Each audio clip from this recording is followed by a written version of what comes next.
Horror is a new humour. అంటే ఎంత భయపెడితే అంతగా నవ్వుకోవచ్చు అంట ఈ మధ్య. అదేంటో నాకు అర్థం కాల. లాస్ట్ పోస్టర్ చూస్తే ప్రభాస్ ఒక లుక్లో, అంటే ఒకప్పుడు ఈ కోటని ఏలిన రాజు ఆయన ఇందులో ఉండేవాడు అన్నట్లుగా ఒక లుక్. సేమ్ అదే కోట ఏదైతే ఉందో దాన్ని ఇప్పుడు ఈ యాంగిల్లో ప్రభాస్ పెద్ద ప్రభాస్కు ఉన్న ఫోటోకి ఈ రెడ్ కలర్వి కప్పుతారు కదా, ఏది బాహుబలిలో దేవసేనని తీస్తారు రమ్యకృష్ణ, ఆ టైప్ ఆఫ్ లాగితే వచ్చి ఆ ఫోటో ఉంటుంది. నెక్స్ట్ ఎప్పుడైతే ఆ ఫోటో బయటపడిందో దాంట్లో ఉన్నటువంటి దాగున్న నిధి కూడా బయటకు వచ్చేసింది. బట్ నిధి అనేది ఇప్పుడు నువ్వు బాగా అబ్జర్వ్ చేస్తే ఇందులో మామూలుగా 500 నోట్స్ అనేవి న్యూ 500 నోట్స్ ఉన్నాయి.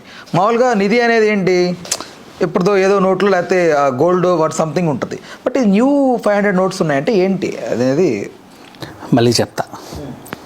అక్కడ చిల్లర దాచుకున్నారు, ఈ ఎట్లో ఓ రకంగా అక్రమంగా సంపాదించిందో అక్కడ పెట్టారు, ఓకేనా. దాన్ని ప్రభాస్ వెలికి తీసే ప్రయత్నంలో పోస్టర్ది అది తీశాడు.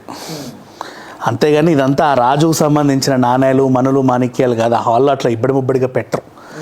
ఎప్పటిదో పురాతన కోటే, ఆ చెక్క తీసి అందులో నోట్లు పెట్టారు. సింపుల్గా చెప్పాలి అంటే రవితేజ సినిమా ఏంటి, రాజోది గ్రేటా, రవితేజ కలెక్టర్గా ఇన్కమ్ ట్యాక్స్ ఆఫీసర్గా చేసి రైడ్ రీమేక్ వచ్చింది. అదేదో గోడలో కడతాడు జగపతి బాబు, గోడలో కడతాడు జగపతి బాబు, అట్లా పేర్చారు అంతే.